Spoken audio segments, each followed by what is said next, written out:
Congratulations. Kung hindi tayo sa iyo dalawa, Tita Lani, hindi namin mababawi yung share sa nanakaw ng babaeng yun. Nagkataon lang na kailangan pa niya magkasakit para lang maging okay ang lahat. Tinanggal ka sa posisyon mo? Alam mo ba ito ni Lola Pink? Kung totoo man yung sinasabi ni Atty. Charlie, ibig sabihin wala na akong karapatan sa kumpanya. That is where you belong. Kailangan ko muna makausap si Lola. Hindi na ako papayag na makalapit yung ina na yan kay Mama. May gustong ipagawa sa atin si Joanna. Nasaan po yung pasyenteng naka-admit dito? Inuwi na po ng pamilya niya against medical advice. You're not allowed to enter our home. Hindi na kayo titira dito ng kapatid mo. Kaya lumayas na kayo dito. Sangkalin mo pa yan! Ang mabuti yan! Sige, sangkalin mo siya! Sangkalin mo yung babae yan! Face here. Ever again, okay? Naintindihan mo? Umalis ka na, ina.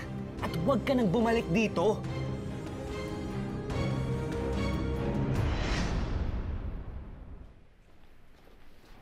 Edwin, halika dito.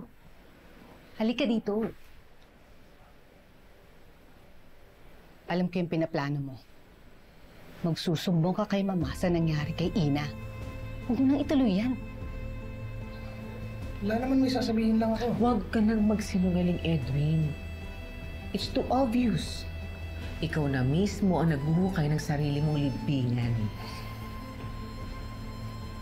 Kapag itinuloy mo yung mga balak mo, I'll make sure na mawawalan ka ng trabaho. At wala na si Ina dito. At hinding-hindi na siya babalik. At si Mama, unti-unti nang kinakain ang sakit niya. Bakit ka man nag-aaksaya ng panahon na kumampi sa mga taong pabagsak na? Perhaps, it's time for you to reevaluate kung na kanino talaga ang loyalty mo, Edwin. Eh kung ayaw mong mawala ang lahat ng meron ka ngayon, including your job.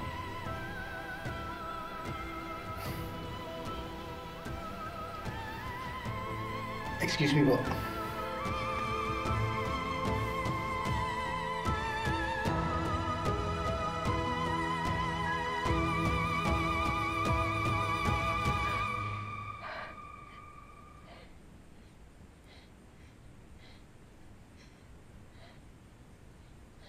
Ina, kung ayaw mong masaktan at mapahiya, please, just go, just leave.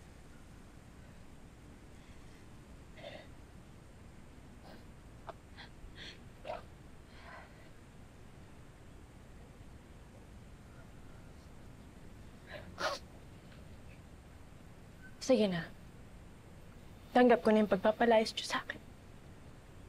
Wala rin naman akong karapatan magreklamo eh. Pero sa akin lang, bigyan niyo lang ako ng pagkakataon makita at makausap si Lola. Lola is fine. Hindi mo na siya kailangan makausap. Tanggap ko naman na yung paniniwala niyo sa akin eh. Hindi ko na mababago yun. Pero wala akong pakialam yun. Kaya sa inyo naman, di ba yung shares ng kumpanya? Nakuha niyo na yung gusto niyo. Kayo na ulit ng tagapagmana. And again, wala akong pakialam doon. Si Lola lang iniisip ko. Siya lang yung gusto kong makita. At kung talagang wala na akong lugar dito sa bahay niyo, bigyan mo lang ako ng chance na makapagpaalam sa kanya. Dahil hindi ko kakayaning umalis so hindi ko nakikita si Lola. Hindi ko kayang iwanan siya ng ganito na lang, kaya please, nagmamakaawa ako sa'yo. Ina, hindi mo na madadala sa pagpapaawa mo. Look, I'm sorry, pero this time hindi kita mapagbibigyan. Kasi yung konting tiwala na meron ako sa'yo, wala na.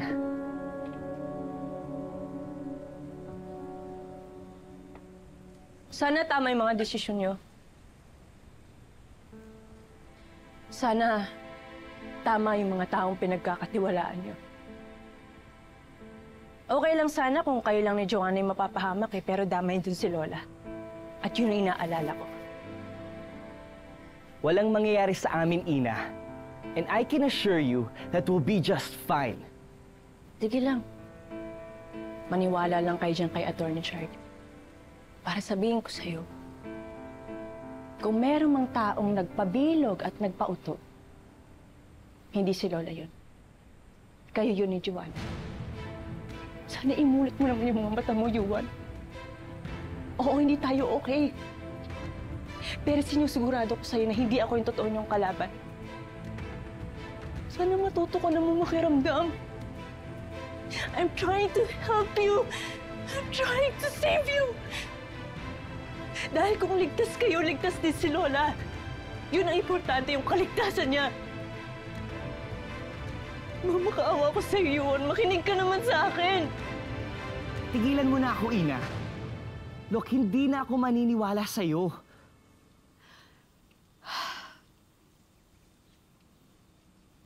Sige. Pero sana balang araw, ma-realize nyo na mali yung taong pinagkakatiwalaan. Kung desisyon nyo na magpauto ang magpagamit kay Tita Lani at kay Attorney Charlie, choice nyo na yun. Pero sana ipangako mo sa akin na hindi nyo papabayaan si Lola. Umalis ka na, Ina. Just go. May request lang ako. Please, pakiyakap ako kay Lola na mahigpit. Pakisabi sa kanya na mahal ko siya.